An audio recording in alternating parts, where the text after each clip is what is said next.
Hello મિત્રો, જય શ્રી કૃષ્ણ। તો આજે ત્રીજું નોરતું બેસી ગયું છે। કિરણ પૂજા કરી રહી છે, જુઓ। તો પૂજા કરીને સીધી જ રોટલા ઘડવા બેસી ગઈ છે, કેમ કે આજે રોટલા અને કારેલાના શાકનો પ્રોગ્રામ બનાવ્યો છે। રોટલા ગેસ ઉપર નહીં, ચૂલા ઉપર બની अच्छा રહ્યા છે, કેમ કે तुमको सिखा ચૂલાના दिया है। રોટલા બહુ મજા આવે अच्छा ખાવાની।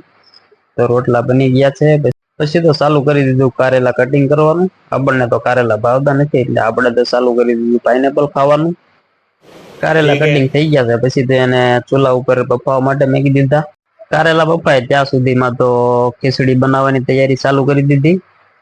ચોખા અને મગની દાળ મિક્સ કરી નાખી, મસ્ત એની ધોઈ નાખી, પછી એને નાખી દીધી કુકરમાં। ખીચડી તૈયાર થાય જ્યાં સુધીમાં આપણે પોપૈયા અને સીતાફળ ખાઈ લઈએ। પોપૈયા અને સીતાફળ ખાઈ લીધા છે, પછી કરી લીધો કારેલાના શાકનો વઘાર। કારેલાના શાકનો વઘાર થાય જ્યાં સુધીમાં આપણે કારેલામાં મસાલો ભરી દઈએ। કારેલામાં મસાલો ભરાઈ રહ્યો છે।